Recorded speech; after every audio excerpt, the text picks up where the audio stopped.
This monstrosity was one of the lessons, jobs that we had to do when I was at TAFE, or Tech as you guys call it in the States, and basically we were given a bunch of coupons and we had to TIG weld it together and then pressure test it. We filled it with water and we pumped it up until it bulged, and you could choose if you wanted to sort of pump it up until it ruptured, or you could just stop at a certain point and take it home as a souvenir.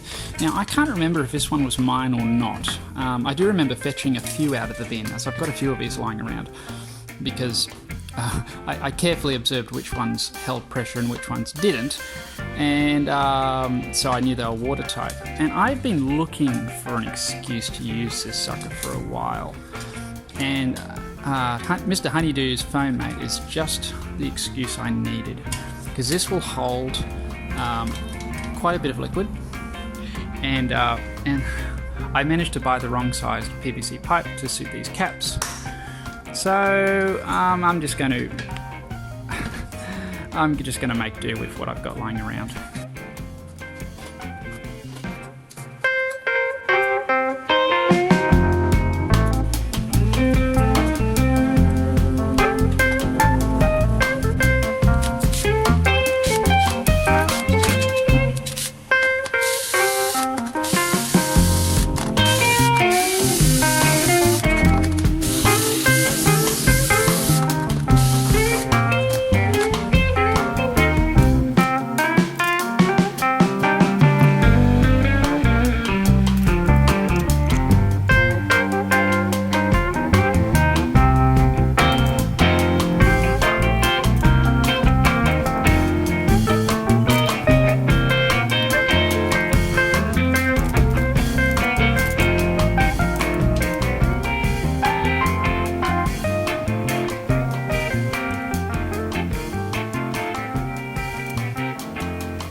Okay, I'm just going to quickly explain what's going on here.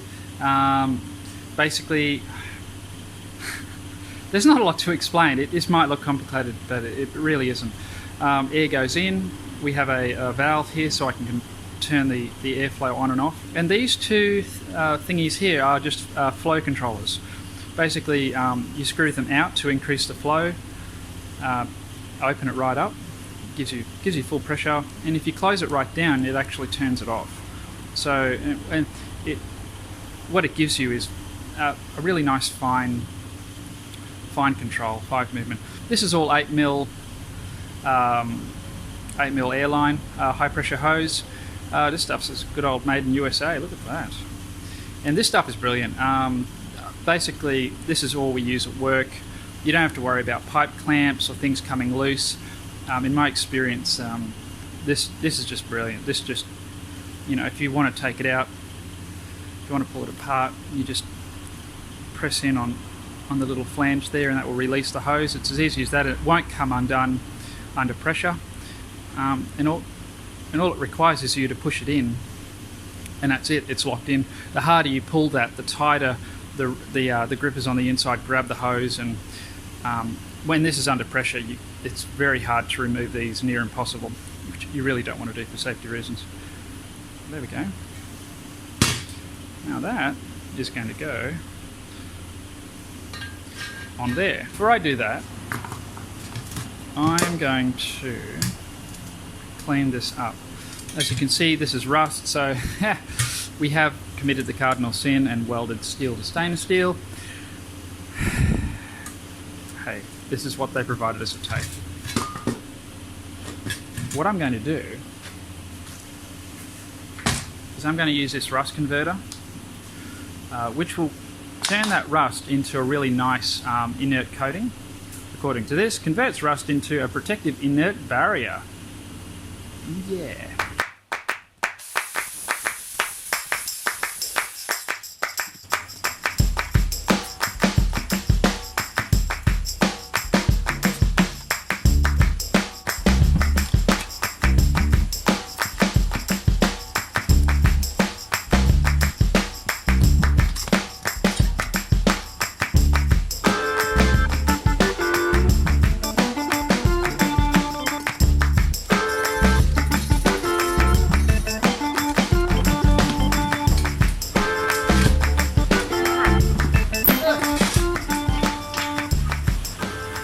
Using this stuff, and now the really important thing to remember when using this is whatever you do, don't dip your brush straight in this and then put it on that and put it back in. Once you contaminate this with rust, the whole thing will start to go off and you'll actually spoil all your rust converter. So you want to always tip this, just what you need, into a separate container and then seal this sucker back up so you to use all your bottle. Just a little hint there if you're ever using this stuff or any other rust converter of a similar nature. Don't contaminate it. You'll lose the lot.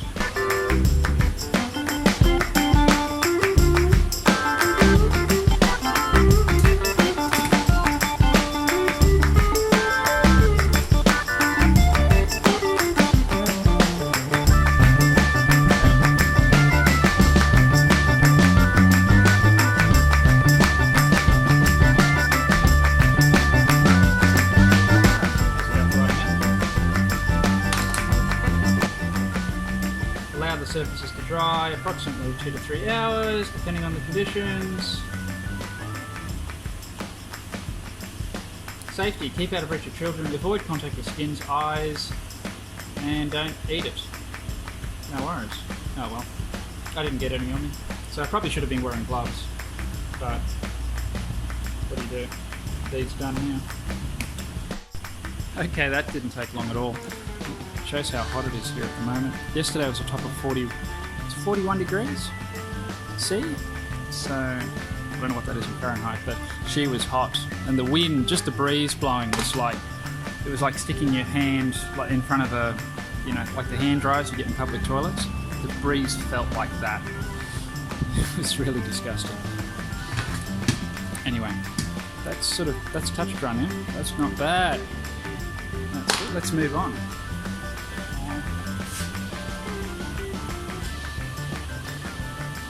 You know what?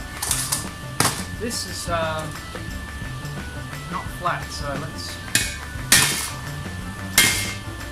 let's make it flat.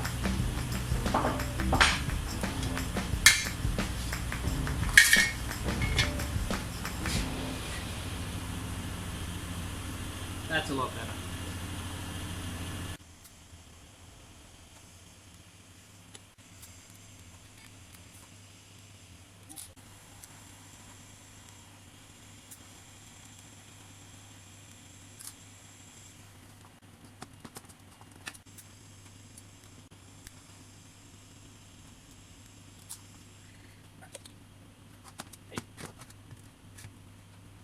Right about there.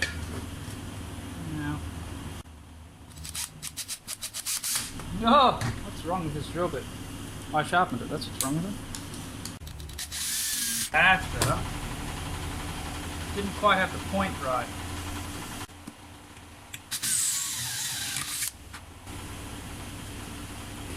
Put one right in the bottom.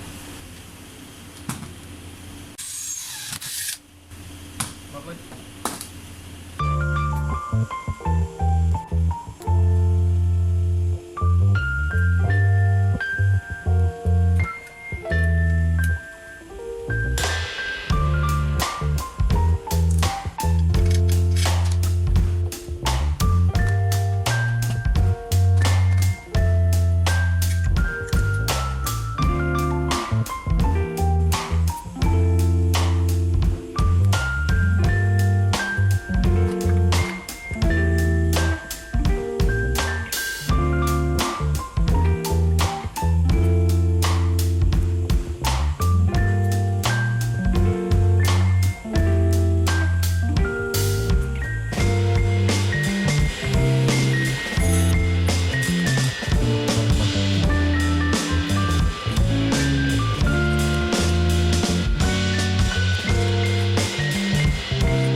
worth noting that the threads on these, see this coating that's on the threads? I don't actually know what that's called, but I know what it does, and it does the same job as thread tape. So yeah, no thread tape needed for these little fittings. Which is kind of nice.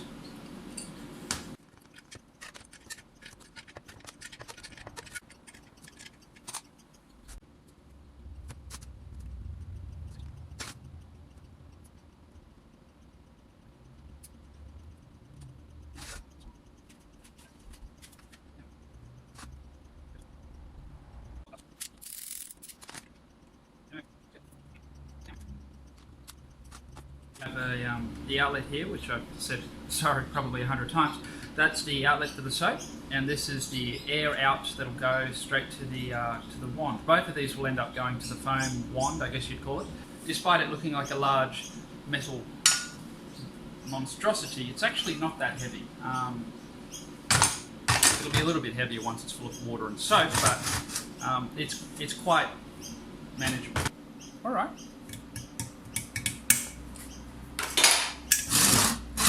Well, I'm happy with that. Let's move on.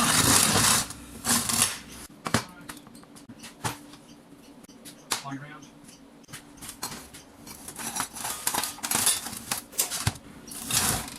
Okay, now the wholesome honeydew man himself, Mr HoneyDo Carpenter, he uses steel wool inside a clear bit of tube to create the turbulence that mixes the foam mixture, the foam and water mixture in the air. And I've been thinking about that, and just wondering what I have lying around. I don't have to go out and buy some steel wool. Yeah, I know, I'm that cheap. And I was thinking about Scotch-Brite pads. That's something I have a lot of. These all came from where I work. They're all used pads and were in the bin. So I fished them out, and something else I found in the bin too was a wrecked hole saw. Now I don't know if you're in focus. Okay. So this was a hole saw. It's it probably will say what it is. It's a 32mm, and as you can see, there wasn't much left of the teeth. Now I sharpened that on the linisher and stuck it in the drill press in my lunch break at work, and I cut out all of these, and it did a really good job. This just takes any sort of hex drive bit that'll fit in an impact driver and just tightens down on a screw. So that, I mean, I could use that on for cork or anything.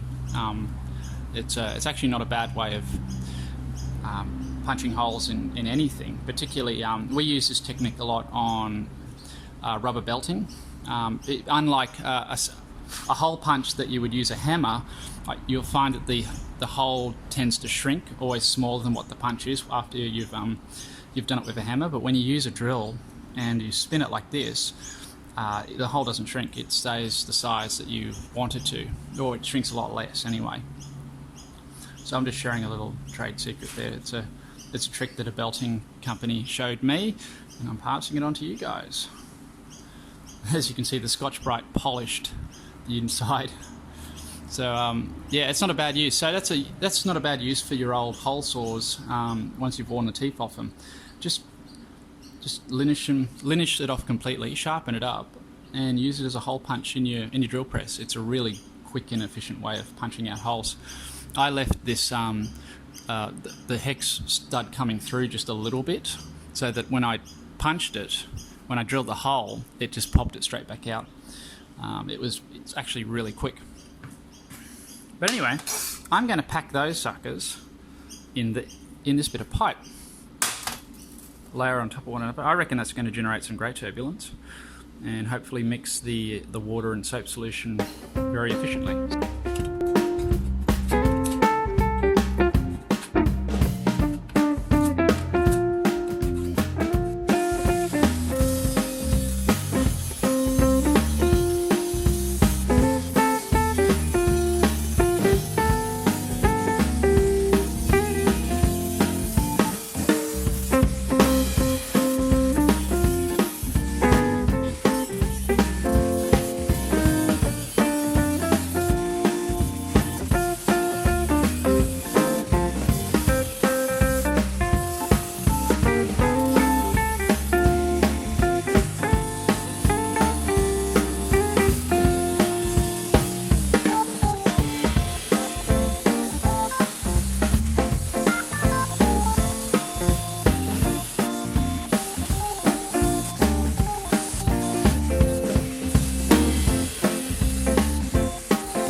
so this weird and wonderful thing is my DIY homemade Ruffers Guts made with baling twine and cotton swabs rotary welding table. I made this a little while back, and it's gotten me out of trouble more times than I care to count. It uses the 3-jaw chuck off my mini lathe in the background, and it's just a 24.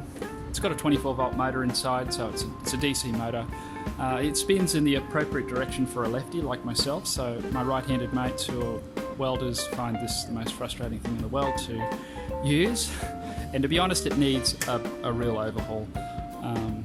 It was just something I threw together to do a job, and out of necessity, which necessity is always the mother of innovations, as we all know. So necessity is what caused me to create this, but it's kind of due for an overhaul. And if you're interested in this kind of stuff, let me know, and I'll do more videos along this sort of line. Now,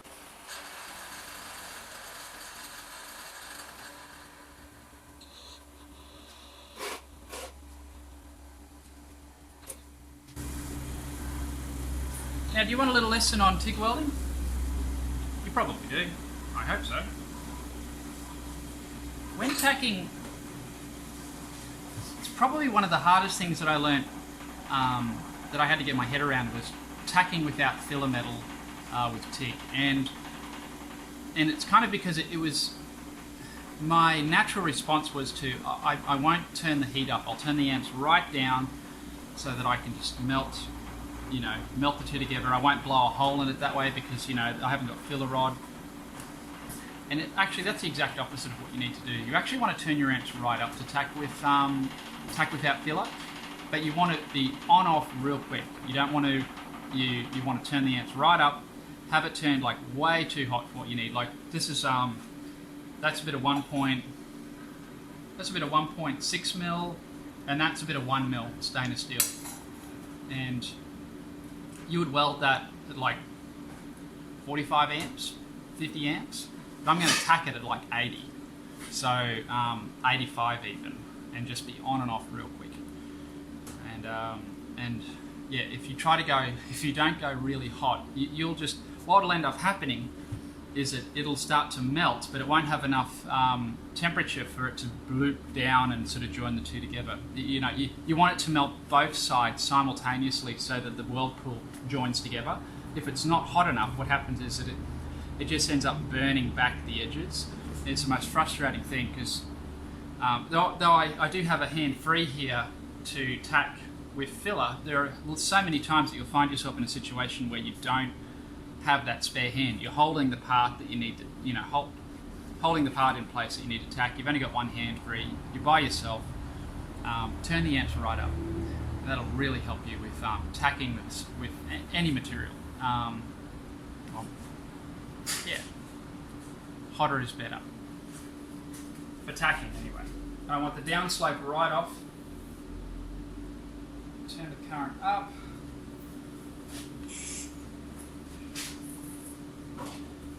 And I want on off. I'm also going to favour the top side to angle the torch down so it pushes the thicker material down to the thinner. Let's see how this goes.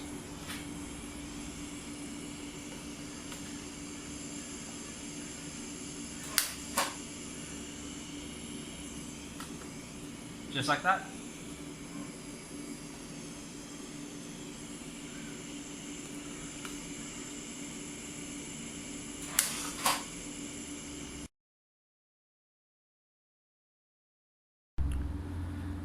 Okay, so for whatever reason, I think I know why. I'm filming with my phone right now, and it just received an email, and that just stopped the recording, and I wasn't aware of it. So you just missed me welding that. I'm sorry. I've turned the Wi-Fi off, and hopefully that won't happen again. But anyway, you'll get to see me weld the next part. I'm just going to use the rotary table now to clean this up. Whoa. It's got some funky vibration.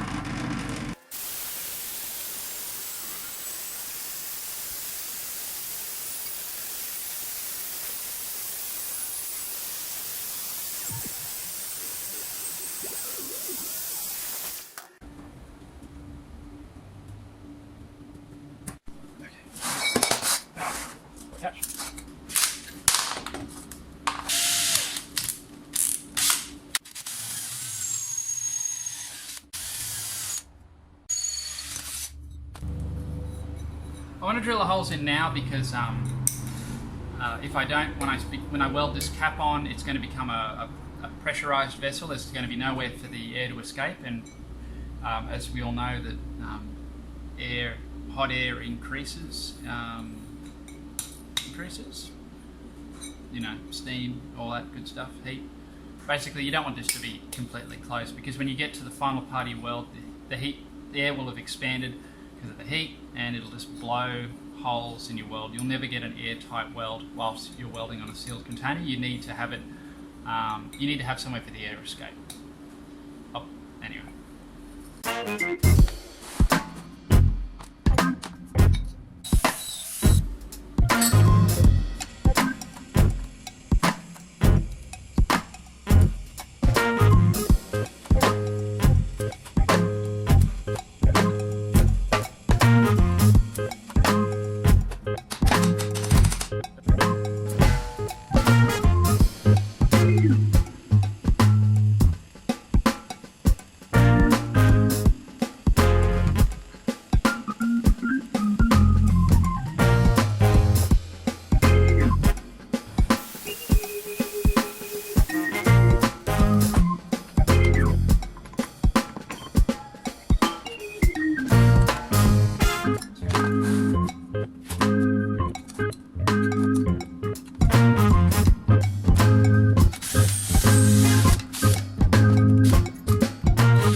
Okay. Okay. Now I think I'm done with that now.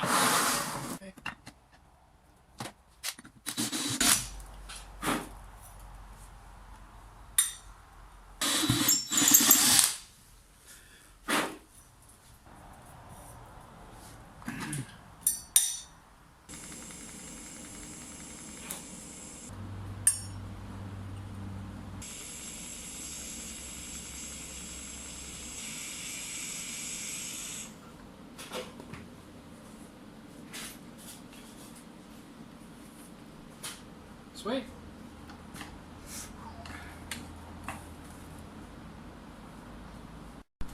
Time to give this a test run. I do actually want to mount this, the foaming unit onto the side there, but before I do that, for whatever reason, in case this potato masher doesn't work properly, well, no point in welding it on now. I'm feeling fairly confident. Now, you're supposed to use some sort of a shampoo or a concentrated hand wash. I don't really have any of that in high quantities here at the moment, but I do have some bubble mixture. Bought this stuff off eBay. It's just a bubble mixture for a bubble machine liquid. Safe, non-toxic, non-allergen, water-based formula, so it's sort of already the right diluted consistency. Now this is expensive stuff, and I will look into getting the cheaper route of, you know, buying concentrated hand wash or shampoo or whatever. But for today, for this test, I'm just going to tip that in neat because it's already been diluted with water, so it's the right sort of consistency. Yeah, I should plumb this up first. Okay.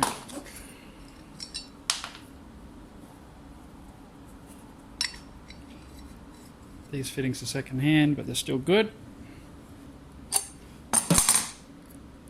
Pretty good. Okay, doesn't really matter which way this goes. That's the air in. That's foam in.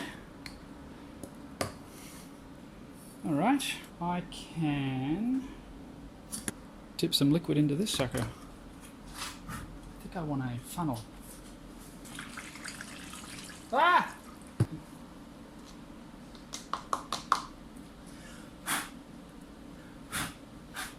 Probably the wrong stuff, but it'll do for the first test.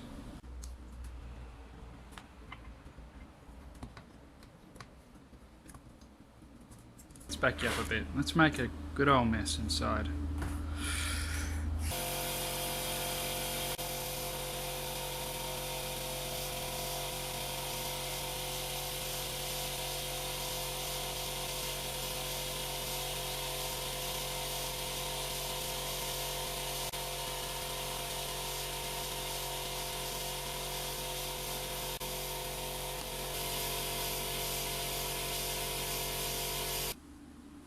That made a lot of foam in a short period of time. I should have been making that into a bucket. Duh.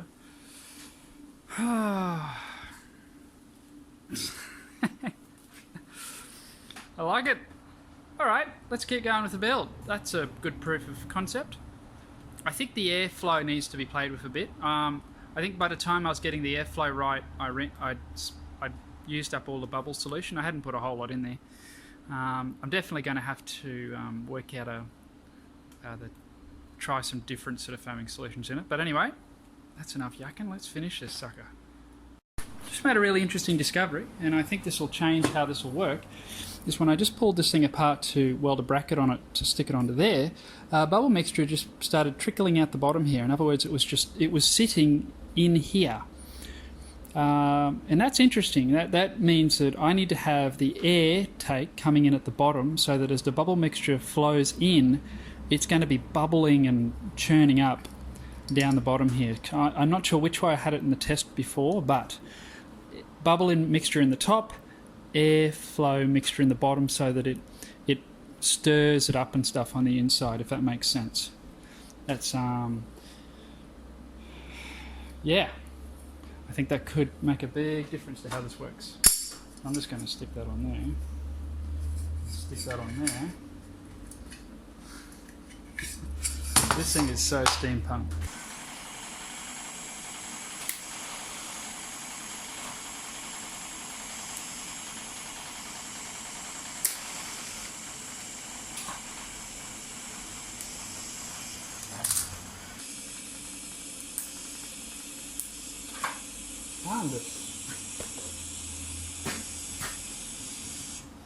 I think I've had too many cups of coffee today, to be honest. I mean, I'm only on to cup 18. That's not too many.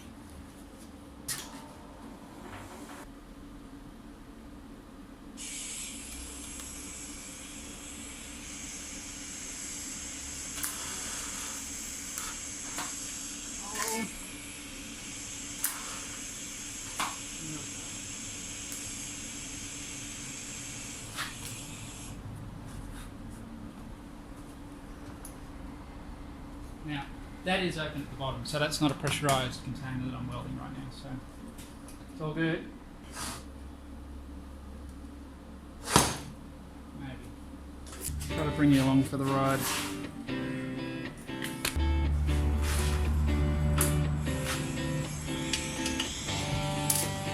And lots of stick out to get in there. That much stick out. Which with a gas lens kit, you can sort of get away with spaces like this. It's not ideal, but turn the gas right up.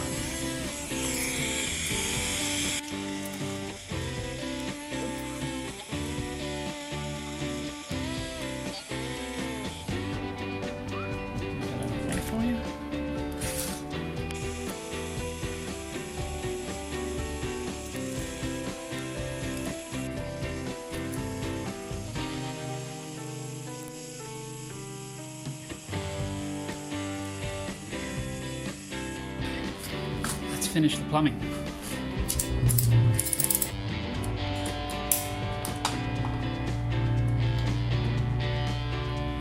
Alrighty.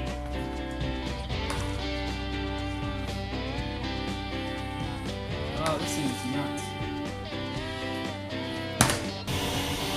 It looks like cream. That looks like cream.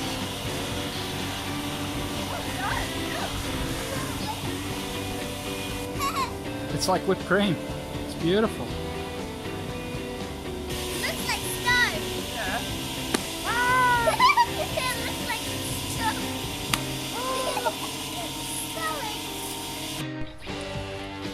Alrighty, let's do this. We've got this little cup. This thing holds, well, it was bocconcini.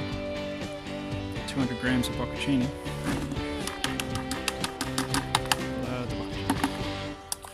All right.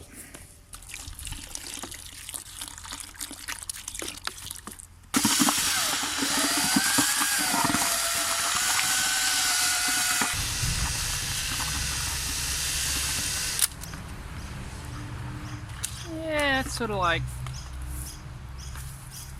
unthickened cream now. Might be still too runny.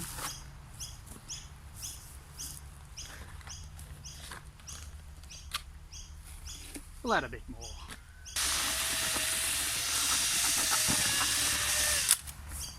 Alright, that'll do. I need a better air compressor, eh?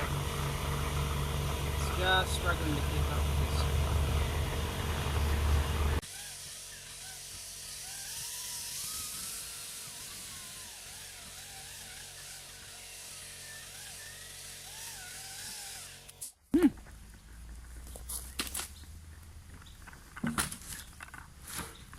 Well then now. Sort of looks like the desired mix, doesn't it? Without tipping it into the riser.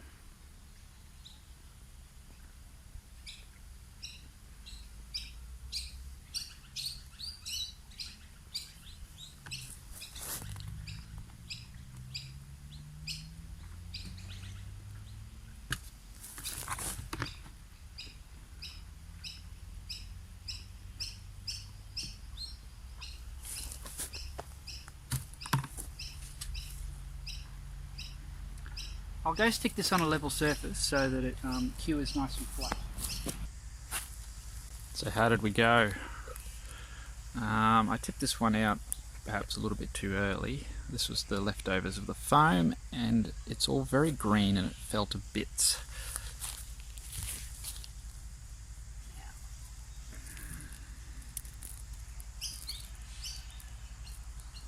Kind of reminds me of the internals of a termite nest. It's shrunken like a lot. That's a good inch at the top there that it's gone down. But it's not really set yet. It's still crumbling. It seems to, from what I've been checking out on YouTube and other channels, it takes a good couple of days before it hardens right up. Though I have a plan here. I think I'm going to. I've got some plaster of Paris there, and I'm going to mix up a solution and sort of trowel it over the top, just to seal that in, and just sort of bring it back up to a good height here. Just added equal amounts of perlite and plaster of Paris just to fill in that 1 inch gap at the top, just to seal it off. I just have a feeling that's going to be a slightly harder wearing, a little bit harder wearing than my first batch of aircrete, which is not all that great.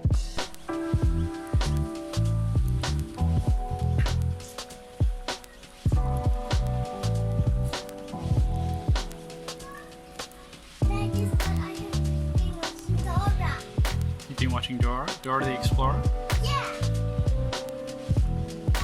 We watched just what about the night?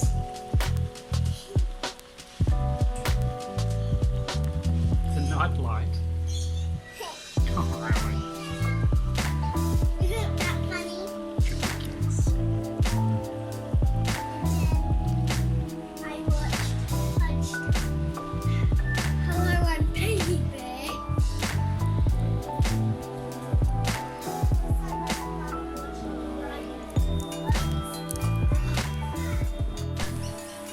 Yeah, what's the question? I want shoes for Mother's Day. You want shoes for Mother's Day. That are pink and purple with lovely flowers on it, like roses. Is this for Mum or is it for you? It's for Mum. Okay, that's good because you don't quite qualify for Mother's Day gifts yet. Well, just to save up for Mummy's Day, you know. Sure. Okay, well, it's like still a little while ways yet, but We can save it. I'm sure we could. You sure this isn't just things that you want? Yeah, that's what I thought. How do we finish this video, Aaron? I say well for ya. Well, yeah.